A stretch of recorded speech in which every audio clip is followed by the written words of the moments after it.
السلام علیکم ورحمۃ اللہ وبرکاتہ۔ وعلیکم السلام۔ بسم اللہ الرحمن الرحیم، الحمد للہ رب العالمین والصلاة والسلام علی رسولہ الکریم محمد وعلی آلہ واصحابہ اجمعین، اما بعد۔ اعوذ باللہ من الشیطان الرجیم، بسم اللہ الرحمن الرحیم، واعتصموا بحبل اللہ جميعا ولا تفرقوا واذكروا نعمة الله عليكم إذ كنتم أعداء فألف بين قلوبكم فأصبحتم بنعمته إخوانا وكنتم على شفا حفرة من النار فأنقذكم منها۔ محترم سامعین کرام، بزرگان دین اور نوجوان ساتھیوں، بنواسی کی اس مسجد میں یا بنواسی کے اس علاقے میں پہلی بار میرا آنا ہوا۔ اپنے بزرگوں سے اور مختلف علاقوں کے بعض احباب اور افراد سے بنواسی کا ذکر خیر ہمیشہ آتا رہا۔ اللہ رب العالمین کے فضل و کرم سے اللہ رب العالمین نے یہاں کے افراد کو اپنی نعمتوں سے نوازا ہے، بہت سارے فنون اور ہنر سے نوازا ہے۔ یہ اللہ رب العالمین کا فضل و کرم ہے، ورنہ دنیا میں ایسے خطے، ایسے علاقے بھی موجود ہیں کہ لوگوں کو ایک وقت کا کھانا ملتا ہے اور دوسرے وقت کی ضمانت نہیں دی جا سکتی۔ دنیا میں ایسے بھی خطے موجود ہیں جہاں مسلمان، ہم تو اپنا پسینہ پوچھتے ہیں، وہ اپنا خون پوچھتے ہیں، اور خون پوچھتے پوچھتے اس دنیا سے رخصت ہو جاتے ہیں۔ نہ ان کو اذان کہنے کا موقع ملتا ہے، نہ مسجدوں میں جمع ہو کر کے رکوع اور سجدہ کر سکتے ہیں، نہ آپس میں بیٹھ سکتے ہیں، نہ شادی بیاہ کی تقریبات میں خوشی منا سکتے ہیں، نہ ایک دوسرے کے ساتھ محبت کا اظہار اور خوشی کا اظہار کر سکتے ہیں۔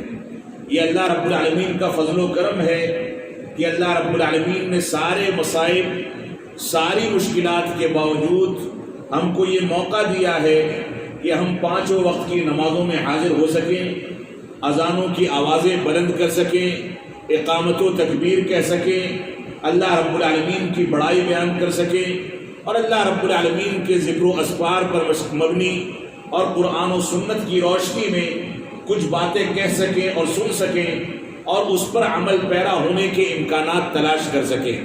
اس پر اللہ رب العالمین کا جتنا فضل و کرم اور جتنا شکر ادا کیا جائے یہ کم ہے۔ اللہ رب العالمین نے ہم کو یہ موقع عنایت فرمایا ہے۔ بین الاقوامی تناظر میں آپ فلسطین کے حالات دیکھ لیں، سیریا کے حالات دیکھ لیں، عراق کے حالات دیکھ لیں، یمن کے حالات دیکھ لیں، اور ہندوستان کے تناظر میں، ہندوستان کے مختلف خطوں میں جہاں مسلمان پریشان ہے، آپ آسام کو دیکھ لیں، مختلف خطوں کو دیکھ لیں۔ ان ساری کی ساری چیزوں کا جائزہ لینے کے بعد ہم اس نتیجے پر پہنچتے ہیں کہ اللہ رب العالمین نے ہم کو جو موقع دیا ہے وہ اللہ رب العالمین کا بہت بڑا انعام ہے، اللہ رب العالمین کا کرم ہے، اس کا فضل ہے کہ اللہ رب العالمین نے ہم کو اپنے کلمات کو بلند کرنے کا موقع دیا۔ بہت سارے ایسے مقامات ہیں انسان اجازت لیتا ہے کہ ہم کچھ درس دے سکیں اور اس کی اجازت نہیں مل پاتی ہے۔ بہت سارے ایسے مقامات ہیں کہ عین عید الفطر اور عین عید الاضحیٰ کے دن ان کے گھروں پر حملے کر کے ان کو تباہ کر دیا جاتا ہے۔ بہت سارے ایسے مقامات ہیں جہاں لوگ مسجدیں تعمیر نہیں کر سکتے، مدرسے نہیں بنا سکتے۔ اس پر اللہ رب العالمین کا جتنا فضل ادا کیا جائے، جتنا شکر گزاری کی جائے وہ کم ہے۔ اس وجہ سے بنواسی کی اس سرزمین سے میں اتنی تو توقع رکھتا ہوں کہ یہاں افراد اس نعمت پر اللہ رب العالمین کا شکریہ ادا کریں گے، اللہ رب العالمین سے قربت اختیار کریں گے، اور اللہ رب العالمین کی رضامندی کے لیے آپس میں متحد ہو کر قرآن و سنت کی ترویج کے لیے، قرآن و سنت کی تعلیمات کو آگے بڑھانے کے لیے، قرآن و سنت کے تعاون کے لیے اور مسلک اور منہج کے تعاون کے لیے سب اکٹھا ہو کر کے متحدہ طور پر آگے آئیں گے، کیونکہ یہی اتحاد ایک ایسا سرمایہ ہے جس کو اپنا کر کے مسلمان آج کے دور میں اس زندگی میں اور اس دنیا میں کامیاب ہو سکتا ہے۔ اللہ رب العالمین نے فرمایا، آیت کریمہ میں نے آپ کے سامنے تلاوت کی، وَاعْتَصِمُوا بِحَبْلِ اللَّهِ جَمِيعًا وَلَا تَفَرَّقُوا۔ اللہ رب العالمین نے فرمایا کہ اللہ رب العالمین کی رسی کو مضبوطی کے ساتھ پکڑ لو، تھام لو، وَلَا تَفَرَّقُوا، اور انتشار پیدا نہ کرو، آپس میں لڑائی جھگڑے اور اختلاف نہ کرو۔ یہ اللہ رب العالمین کا حکم ہے، یہ اتحاد و اتفاق قرآن مجید اور سنت رسول کی بنیاد پر کیا جائے۔ وَاعْتَصِمُوا بِحَبْلِ اللَّهِ جَمِيعًا وَلَا تَفَرَّقُوا۔ اللہ رب العالمین نے یہاں پر اپنی رسی کو مضبوطی سے پکڑنے کا حکم دیا، اور ساتھ میں یہ بھی فرمایا جمیعاً، سارے کے سارے لوگ یہ رسی مضبوطی سے پکڑ لیں۔ ایسا نہیں ہے کہ ایک مسجد والا اپنی رسی بنا کر کے الگ تیار کرے اور اس کو تھام کر کے بیٹھ جائے، اور دوسری مسجد والا الگ رسی تیار کرے اور اس کو تھام کر کے بیٹھ جائے۔ یہ طریقہ نہیں ہے، بلکہ سارے کے سارے مسلمان قرآن مجید اور سنت رسول کی رسی کو، منہج سلف صالحین کی رسی کو مضبوطی کے ساتھ تھام لیں۔ یہ حبل اللہ جو ہے، اللہ رب العالمین کی رسی جو ہے، اس سلسلے میں عبداللہ بن عباس رضی اللہ تعالی عنہما اور دوسرے دیگر صحابہ کرام ذکر کرتے ہیں کہ اللہ رب العالمین کی رسی سے مراد اللہ رب العالمین کی کتاب قرآن مجید اور ہمارے پیارے حبیب جناب محمد الرسول اللہ صلی اللہ علیہ وسلم کی احادیث مبارکہ ہیں، جن کو سلف صالحین کے فہم پر سمجھ کر کے ہمیں مضبوطی کے ساتھ پکڑنا ہے۔ بے شمار مواقع آتے ہیں، بہت ساری چیزوں میں ہمارا سامنا انتشار و اختلاف سے ہوتا ہے، لیکن وہاں پر قرآن مجید اور سنت رسول کو اپنا حکم تسلیم کر لیا جائے تو سارے اختلاف دور ہو جاتے ہیں۔ آپ دیکھیں، اس کی ایک نہیں ہزاروں مثالیں ہیں۔ رسول اکرم صلی اللہ علیہ وسلم کی وفات کے بعد جب مسلمانوں کے درمیان یہ اختلاف ہوتا ہے کہ خلیفہ کس کو متعین کیا جائے، کوئی کسی کا نام لیتا ہے، کوئی کسی کا نام لیتا ہے۔ ثقیفہ بنو ساعدہ جو آج بھی موجود ہے اپنی اصلی شکل میں مدینہ منورہ کے اندر، اس باغیچے میں صحابہ کرام جمع ہوتے ہیں، اور صحابہ کرام کے درمیان ایک روایت آتی ہے، ایک حدیث ان کو یاد آتی ہے کہ الائمۃ من قریش، ائمہ جو ہیں یہ قریش سے منتخب کیے جائیں گے۔ بہت سارے مسائل کا حل ایک حدیث نے پیش کر دیا۔ تو سنت رسول میں اور قرآن مجید میں اختلافات کو دور کرنے اور اتحاد پیدا کرنے کی طاقت ہے۔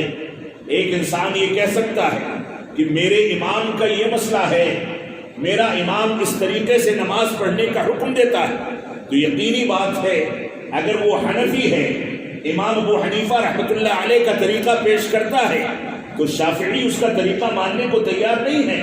اگر وہ شافعی ہے تو احناف اس کا طریقہ ماننے کو تیار نہیں ہے۔ اگر وہ شافعی یا حنبلی ہے تو مالکیہ یا حنابلہ اس کا طریقہ ماننے کو تیار نہیں ہے۔ لیکن جو طریقہ اتحاد و اتفاق پیش کر سکتا ہے وہ قال اللہ اور قال رسول کا طریقہ ہے۔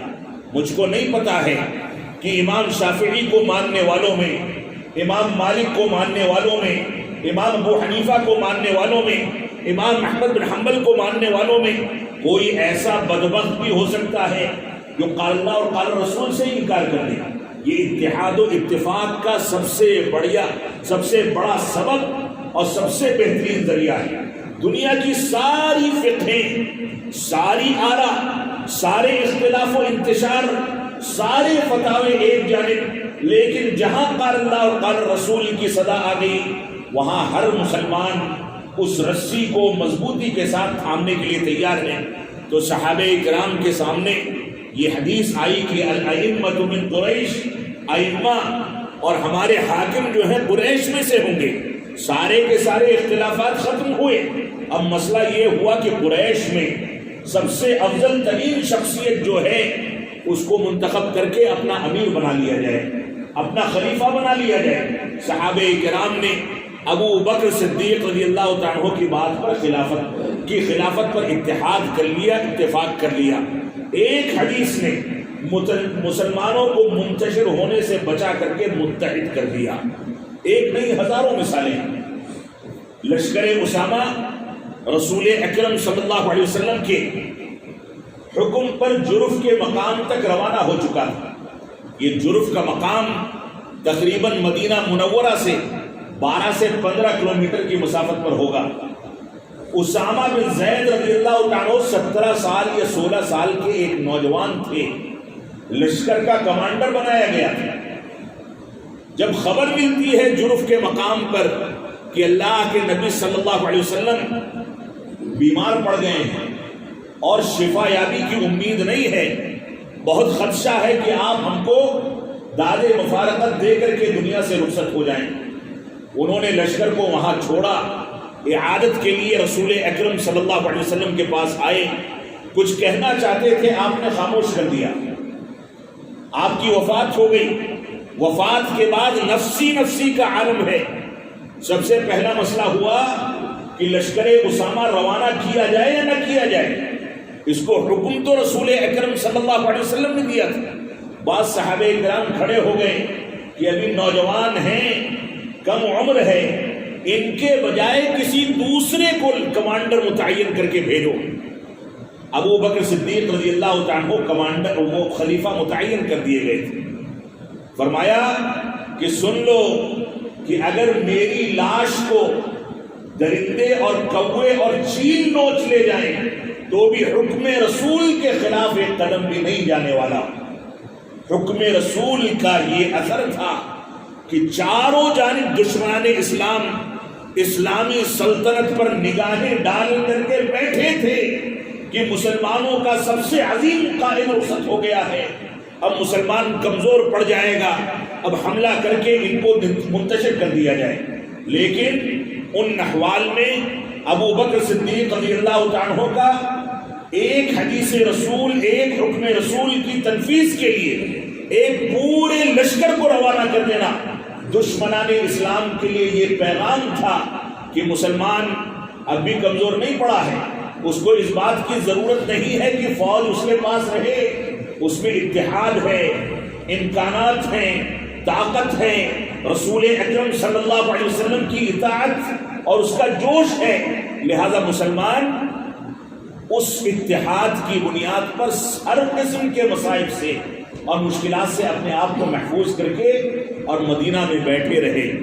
سارے خدشات رفع ہو گئے، مانعین زکوٰۃ کا معاملہ آیا، نہ جانے کون کون سے معاملات آئے، سب حکم رسول کے مطابق طے کیے جاتے رہے اور معاملات ختم ہوتے رہے۔ تو اللہ رب العالمین نے فرمایا وَاعْتَصِمُوا بِحَبْلِ اللَّهِ جَمِيعًا وَلَا تَفَرَّقُوا، اے لوگو تم تمام کے تمام لوگ ایک جٹ ہو کر کے اللہ کی رسی کو مضبوطی سے پکڑ لو، وَلَا تَفَرَّقُوا، آپس میں انتشار پیدا نہ کرو۔ جب حکم رسول آ جائے، اللہ رب العالمین کا فرمان آ جائے تو انتشار اور اختلاف کا کون سا معنی اور مفہوم ہے؟ تو جمیعا ولا تفرقوا واذکروا نعمت اللہ علیکم اذ کنتم اعداء فالف بین قلوبکم۔ اللہ رب العالمین نے فرمایا اللہ کی نعمت کو یاد کرو کہ تم رسول اکرم صلی اللہ علیہ وسلم کی بعثت سے پہلے آپس میں منتشر تھے، کوئی پتھروں کو پوجتا تھا، کوئی درختوں کو پوجتا تھا، کوئی ہتھیاروں کو پوجتا تھا، کوئی کہیں کا سفر کرتا تھا، کوئی کسی کو امام بنائے بیٹھا تھا، کوئی کسی مسلک اور مذہب پر تھا اور کوئی کسی مسلک اور مذہب پر تھا۔ اللہ رب العالمین نے اس کو تباہی سے تعبیر فرمایا یہ انتشار ایسا تھا کہ اللہ رب العالمین نے اس انتشار کے مد مقابل حکم رسول کے ذریعے تم کو متحد کر دیا۔ رسول اکرم صلی اللہ علیہ وسلم کی بعثت کے ذریعے تم کو متحد کر دیا گیا۔ یہ اللہ رب العالمین کی سب سے عظیم نعمت ہے۔ تم ایسے گڈھے کے قریب پہنچ چکے تھے جس میں اگر گرتے تو تباہ و برباد ہو جاتے، لیکن فَأَنْقَذَكُم مِّنْهَا، اللہ رب العالمین نے تم کو اس گڈھے سے نجات دے کر کے نکال دیا اور نجات دے کر کے تمہارے درمیان انتشار کو ختم کر کے اتحاد و اتفاق پیدا کیا۔ یہ اللہ رب العالمین کی سب سے عظیم نعمت ہے۔ اور معاف فرمائیں گے، صرف یہاں کی بات نہیں کرتا، سارے ہندوستان کے کسی بھی خطے میں چلے جائیں، آپ اگر دینداری کو چھوڑ کر کے دنیا داری کو اپنے سر پر سوار کر لیں گے تو انتشار بڑھے گا۔ دینداری کو جتنا زیادہ لے کر کے چلیں گے اتنا انتشار دور ہوگا، اور اللہ رب العالمین ہم کو عقل سلیم عطا فرمائے۔ یہ ہماری جماعت کا خاصہ بن گیا ہے کہ جہاں 4 لوگ ہیں وہاں 4 رائے ہیں، 4 کرسیاں ہیں، 4 طرح کے مفادات ہیں، اور کوئی بھی ایک دوسرے کے ساتھ آنے کو تیار نہیں ہے۔ لیکن جن لوگوں نے اس انداز کی فضا قائم کی ہے وہ اپنی موت مر کر کے دنیا سے گزر جائیں گے۔ ہماری آپ کی ذمہ داری ہے، جیسے جیسے یہ مدتیں طویل ہو رہی ہیں، جیسے جیسے یہ حالات نازک ہوتے جا رہے ہیں، یہ اللہ رب العالمین کا فضل و کرم ہے کہ ہر علاقے میں ہماری عوام کے اندر قرآن و سنت کی جانب پڑھنے کا جذبہ اس میں اضافہ ہو رہا ہے، ہر جانب عوام کے اندر شعور پیدا ہو رہا ہے، ہر جانب لوگ قرآن و سنت کے مطابق زندگی گزارنا چاہتے ہیں۔ اس وجہ سے ہماری ذمہ داری ہے کہ ہم اس بنیادی ہتھیار کو اختیار کریں جو اتحاد و اتفاق کا ہتھیار ہے۔ اس اتحاد کے نتیجے میں مسلمانوں کے دوسرے مکاتب فکر کو بھی قریب لایا جائے، ان سے گفتگو کی جائے، ان کے سامنے قرآن و سنت کے دلائل رکھے جائیں۔ ان کے 2-4 پگڑی والے مولوی ہو سکتا ہے نہ مانے، لیکن عوام سمجھے گی۔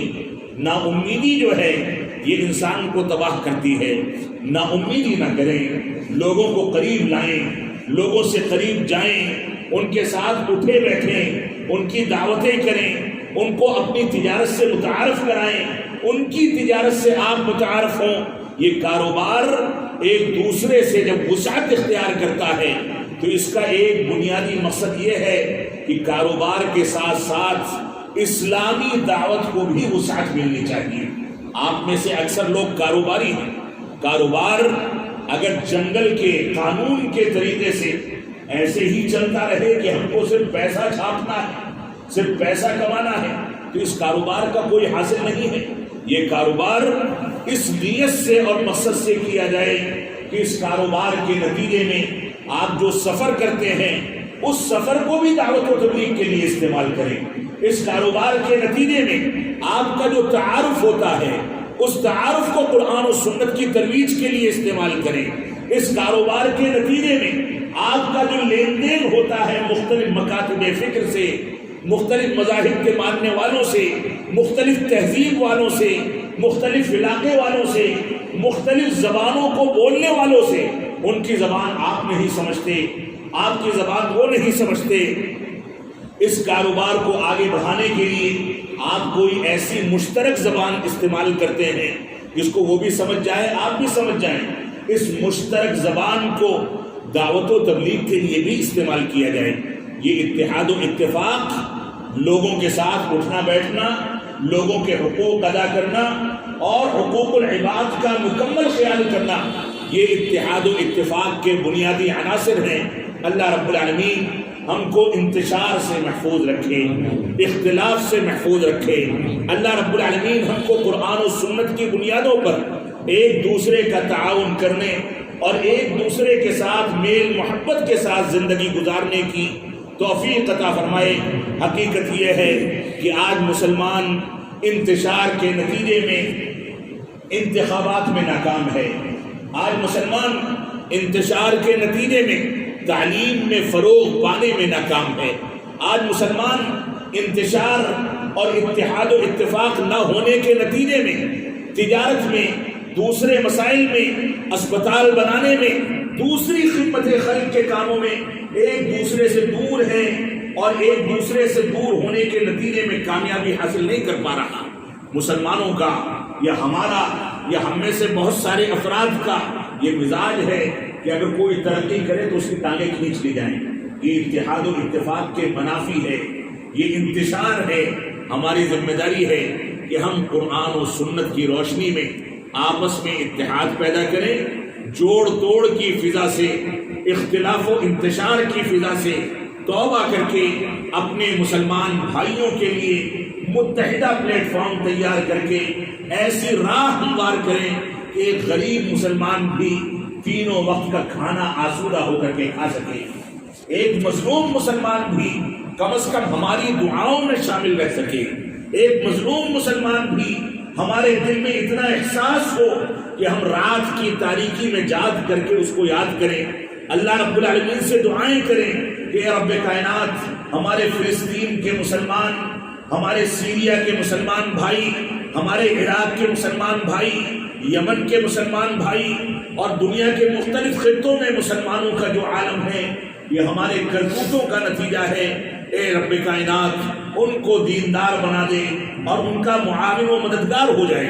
یہ ہماری ذمہ داری ہے کیونکہ یہ مسلمان ایک جسم کی طرح سے ہے۔